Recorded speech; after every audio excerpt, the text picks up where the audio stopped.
Hello! It's been a while since my last studio catch-up, and I thought I would just check in today and talk about a whole bunch of little projects I've been doing on the side. I've had all this stuff that I've been filming, and I am not getting enough time to put it all up into individual videos. So I figured may as well just make one big video with a whole variety of things today. Let's get into it! First up is this sketchbook. Now, I had great plans at the start of the year that I was going to fill this entire sketchbook out entirely on camera. That hasn't worked out, I'm afraid. I've only done a small amount. It's already June and there is no way I'm going to get this done in 1 year. I found it to be quite frustrating, and sometimes I just really want to draw in this sketchbook while I'm not filming. So I think I'm actually going to can this idea. This doesn't mean I'm going to quit the sketchbook, but I think I just want to spend some time drawing in it off camera without that pressure of having to film every single thing in it. It's a great book, but it is just a bit too big, and I'm really struggling with it, if I'm perfectly honest. I think I would have preferred something that was maybe half the size of this to film on camera, but anyway, I will be working my way through it. I have actually done a bit more in here, and I've got it filmed. I just have not put any of those videos together yet. I've got far more footage than I've actually got time to put into videos, so they will be getting released over time as I get to them. Of course, I've had other things coming in. I decided to let some companies send me some things again because I missed it, and there have been some really cool new items on the market at the moment, so I just couldn't resist it. And it's very hard to say no to everything, particularly when there are some really nice looking things out there. I've got some paint pens coming, and I've got a couple of other things to do as well. So the sketchbook's kind of on the back burner. I will show it in more videos, but I think because I have so many other sketchbooks that I'm working in, I might change the playlist from Sketchbook 2025 to Sketchbooks with a plural, so I can add some of the other sketchbooks that I've been working in. I got sent that Artex one, and I've got a couple of those on the go. These two little ones in particular. I have this one, which I swear is never ending. I've been working on it for a few years now, and it just keeps going and going. I've still got some in there. I'm really trying to get this done so I could do a flip through video for you to see everything in it. And I've got a whole bunch of other ones that I just work on casually with various themes. I'm just going to go from one sketchbook to many sketchbooks. Let's face it, I like to work in more than one, so I'm not going to constrain myself to a single sketchbook anymore. I have a couple of other new things in my studio. The first item is an art cart, which I bought from Meeden. They actually gave me a really big discount on that, which is fantastic of them, and I decided to get one because it's actually double the size of a couple of other carts I had in my studio, and those were just in a horrible mess. So I'm going to show you what I did with this Meeden art cart. Let's move into that now. In the wake of making that resin chess set, my studio was in a colossal mess. I just had stuff everywhere, and I was looking at it going, I really need to tidy this up, but I've kind of run out of room. I also had this folding camp table out so that I could have all of my chess pieces drying away from my filming desk. I've got that gravy box that they sent me. It's still got the pens and everything in it because I needed to put them somewhere else and I just didn't know where. And on top of this, I was looking at my art carts next to my filming desk, and they're just in pure chaos. The teal one here actually just has filming gear in it, and I was thinking that this is kind of not the best place for it, right next to my desk where I want to have my art supplies. I did consider getting another trolley from IKEA, but I was having a look on Meeden's website at some of their lovely looking art furniture. Not exactly cheap, but wood's always pricey, and these looked like decent quality. This is the one I decided to go for. I did cheekily ask if they'd send one to me, but my rep said he wasn't allowed to, but he did compromise with a discount on top of the already discounted item, so I figured that was a win. And thank you to Meeden for that. It arrived really quickly, within about a week, and the box was huge, along with being very heavy. I managed to drag it into the house, and Nick's gonna have to help me putting it together. But not before the box was thoroughly inspected by Trixie. It of course has to pass the cat test, which is getting on top of the box and thoroughly sniffing everything. It seems to be passing the test so far. Once she allowed us to open the box, we could see that everything was packaged nicely in bubble wrap, and there was no issues that we could find with any of the pieces. Now here comes the empty cardboard box inspector. Gandalf was straight into it, and who am I to deny them a box? The cart came flat packed with 3 large drawer tray things, and then the 2 sides for the frame. Then there's also a box with wheels and all of the bits and pieces needed to put the cart together. The cats are optional accessories. There was one other thing which I hadn't actually noticed when I bought it. It's this metal water pot, and I think you can hold brushes in that spring part. And I'd completely missed the fact that the top shelf has a hole in it to put that water pot in. I'd swear I did not notice that in the photos, and it's not really a deal breaker, I can work around that, but that is something to bear in mind if you are looking at these carts. There is a hole cut out of the top shelf. Now when I say Nick helped me with the assembly of this, I mean that he assembled it and I stood around in my role as supervisor getting some footage of it. Honestly, I am so useless with flat pack items. Nick does them so much quicker than me and he has infinite patience, whereas I get really mad with them very quickly. So I have to give full credit for Nick assembling this entire cart for me. Thank you so much. It actually wasn't that difficult to put together. I probably could have done it, but no doubt it would have taken me 3 times as long to do so. The cats weren't helping either, and they just wouldn't leave us alone. They had to be involved in all parts of putting this trolley together. To be fair, who doesn't love bubble wrap? Eventually, in spite of all the feline distractions, the cart was assembled, and the last thing to do was add the wheels onto the base of it. And here it is, rolling and ready to go.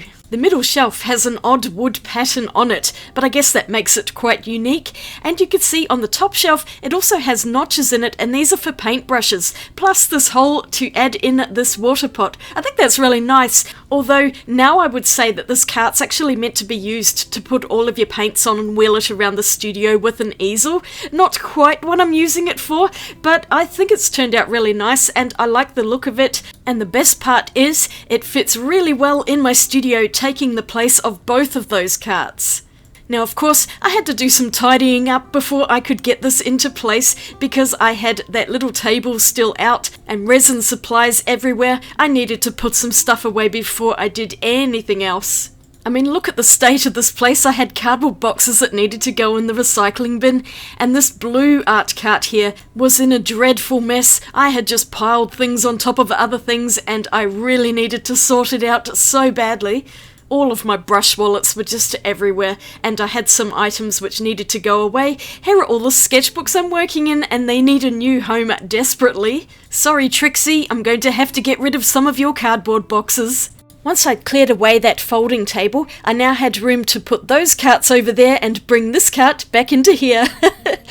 It was much easier to see what I was doing when I just moved everything out of the way and then I could start afresh, but I had to clean this floor. It hadn't seen the light of day in a few years and oh, it was such a mess. I hoovered up all of the mess that I could, but some of it is actually paint on the lino, which is why it still looks yucky, and there were a few scuff marks and things which I think had come from my desk. I don't know what it was, but it was still looking very messy even after I'd vacuumed up all of the dust.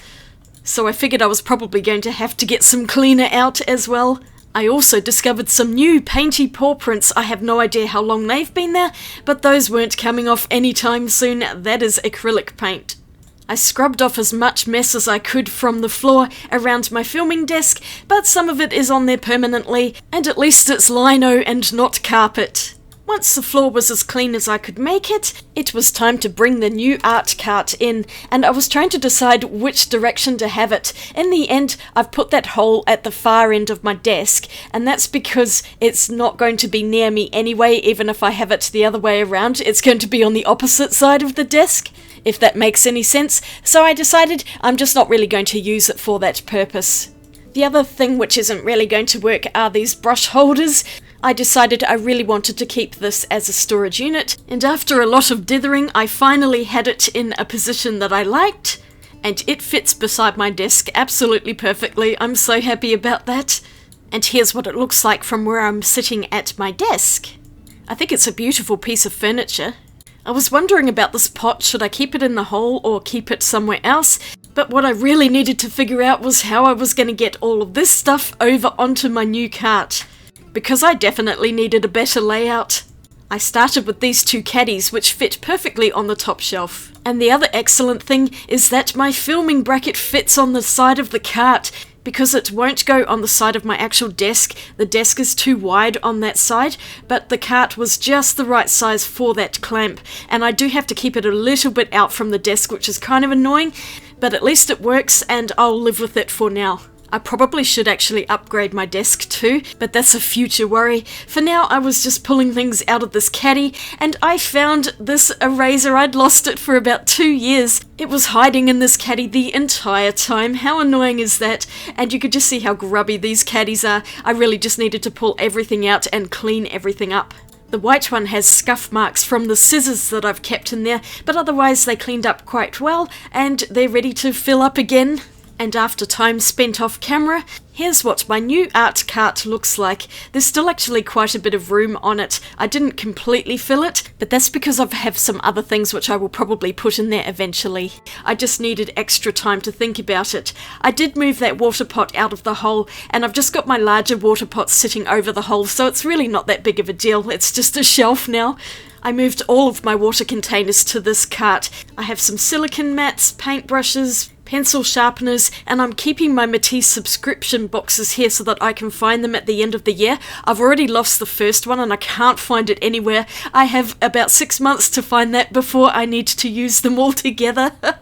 It's got to be somewhere in my studio, but I just don't know where I put it. But I did find somewhere to put my sketchbooks and the Graby pens, along with my Artex paint pens. I decided to bring in the little blue cart as well, because I have just enough room next to the other one to fit this in and have an extra cart beside my desk. And here's what they look like together. I couldn't bring myself to throw out that green Graby box, so I'm keeping that for sort of giveaway items, which I'll do. It's a little bit cramped here, but I'll work my way around it. I still need somewhere to put my rubbish bin too. It's kind of awkwardly placed there. But now I have pretty much all of the stuff I use on a daily basis really close to me. I even tidied up this part of my desk a little bit more, although it's still a little messy, which is my entire studio really. And I am going to have to do something with that other cart with my filming gear on it, but that's for a future day because I could not be bothered doing it today. I think my new art carts look fabulous though. I'm really happy with the art cart. I think it looks so good. I just like having quite a lot more of my art supplies at hand right next to me over here. I was also sent the next installment of the Matisse subscription box, so I'm just going to swatch those out really quickly and we can see which colours are in here this time. There's a mini easel, and the first box had a tiny little canvas which will probably sit on that if I can find the first box. I think I put it somewhere safe and I don't remember where that is, so I'm going to have to go through all of my drawers to find it. And for the samples that we have this month, there's an impasto medium, which you can mix in to make your paints really thick. Then there is purple, which is a PV23, and it's their experimental one, which is not actually out on the market. And then on the market is the Australian sky blue, so this one's easily available. And they have a printout here with an explanation of what the paints are. The purple is dioxazine purple with added India pigment. I'm not entirely sure what that does, and there's only a little bit of a write-up on that one, but the sky blue has got quite a lot of information about it, and it's essentially a mix of ultramarine and white. There we go, I've zoomed out so you can pause and read it. And over the page is a bit about the impasto medium, what to use it with and what to avoid with it. I think in the previous box they'd included the spreader medium. I think I'll wait to try out all the mediums at the same time together, but I'm just going to swatch out the colours, and of course the paints explode out of the tubes as always. And you can see the swatch page has a little paw print on there from where Trixie stood on some other paint and walked across it last time.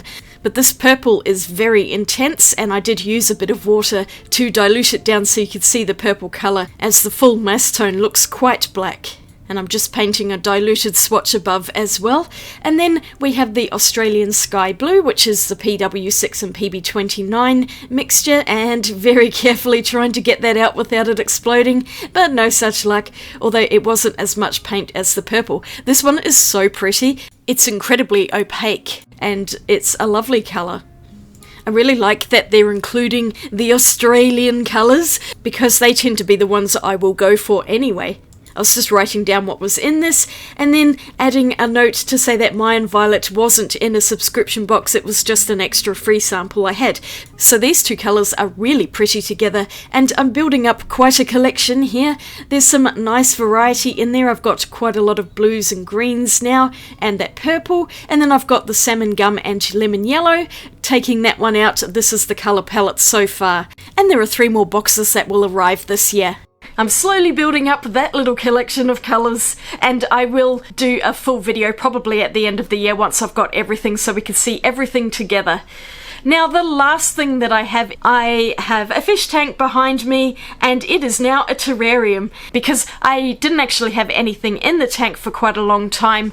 My last fishy died, I think it was last year, and I just felt a bit sad and didn't really want to put any new ones in there. And because I have some other commitments this year, I decided I just wasn't going to be responsible enough to keep live animals, but instead I've turned it into a beautiful plant terrarium, because plants pretty much take care of themselves, especially in a closed ecosystem like that. I just have to spray them with water every so often. So let me show you what I did with that. I've had this tank for years. I think it's 50 litres, and I had tetrafish in here, but slowly they started dying off one by one, and there was nothing I could do. I think it might have been old age, but I just felt really sad when the last one died and I didn't want to put any more in. I have been thinking about actually getting rid of the entire tank, but I have grown attached to this Anubias plant, which is covered in quite a lot of algae here. I was thinking, is there a way I could keep this plant but not have to have an aquarium as well? I looked it up, and apparently Anubias will live in terrariums out of water as long as it's nice and damp and humid conditions.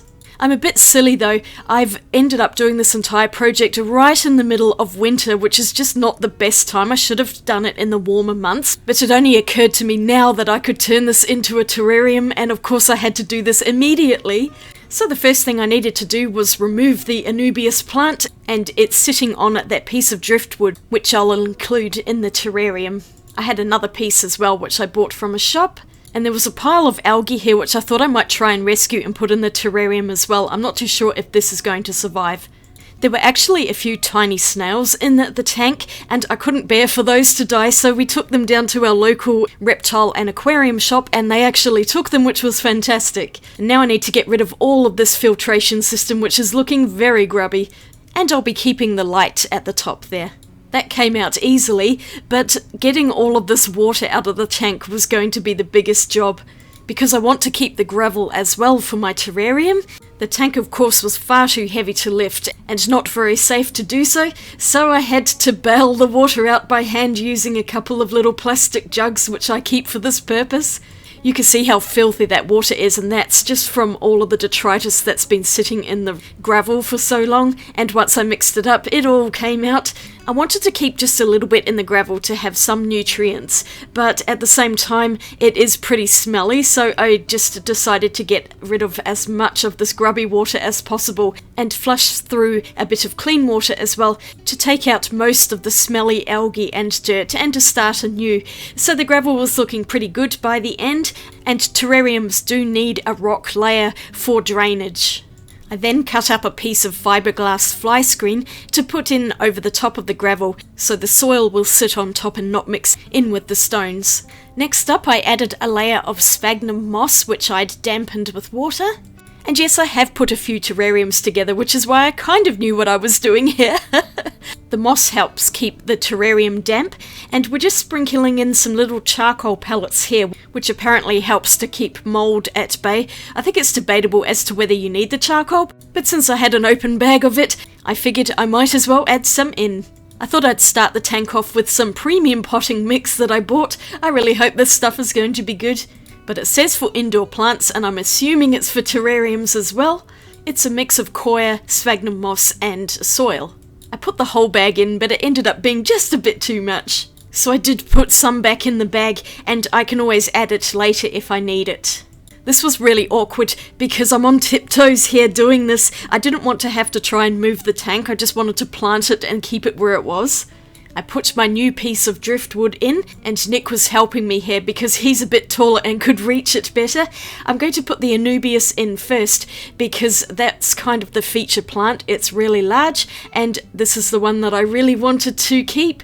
So I placed that over on the left side of the tank where it was before actually, and it's taking a little while to get this one settled in exactly where I want it to go. So far so good. Once Anubias was in, I was able to then add all of the other little plants that I'd bought for this terrarium, and I had a few others from a smaller terrarium that I put in here as well, so everything's just in one big one now, rather than multiple terrariums around the house. And I've tried not to overplant it because I do want these to grow into each other, so I've left as much space as possible. The last thing I did was add in some of that algae that I had in that wad, and I was just planting it around the tank. I'm not sure if it's going to survive, but I thought I would give it a chance, and if I keep spraying it with water it might start to grow within the terrarium. We'll see. I was just giving everything a good spray with water, but what I've found in the week or so that I've had this is that I've had to put in far more water than I was expecting to. I didn't put enough in to begin with, and my Anubias started to droop. I was panicking, I was thinking it was going to die, but I've added in a lot more water and I made sure to cover all of its roots with the soil. It seems to be coming back, but I've been tending to it every day, and I swear it's more maintenance now than when it was in the fish tank. Oh my gosh. But here's what it looks like at the moment. It's looking nice, and I really love having this in my studio. I'm hoping all those plants will grow in together and it's going to look a lot more filled in a few months' time. It is a bit cold, as I said, so I'm making sure there's lots of water and humidity. I'm hoping that they're going to survive. Time will tell. I'll keep you updated on this terrarium as it grows, and keep your fingers crossed that the Anubias survives. So that's all I've got for today. I just wanted to catch you up on all the latest goings on in my studio and some of the little projects that I've been doing on the side, as well as my regular filming videos. I will be back with my regular scheduling next week. I've got plenty more coming your way because I do have some more products that I need to review. I can see them sitting on the side there and I haven't opened them yet. I'm going to do that later. Woo! And I'll film all of that hopefully for release within the next month or so. So let me know in the comments, have you got anything exciting happening in your lives? My life's pretty boring at the moment, but I quite like it that way. I might go out and see my dad again really soon, and he's doing okay. He's just in between treatments at the moment, so now might be a good time to visit before the next round of stuff happens. Maybe in August, I think they're saying for that, but it might happen sooner, we don't really know. I hope you're having a fantastic day out there. Thanks for watching. I hope you enjoyed this. If you did, I'd really appreciate a thumbs up, and you might want to click the subscribe button for more videos. Here's a couple of other videos to watch in the meantime, and I will see you all again really soon in my next one. Have a great day. Swatch you later. Bye.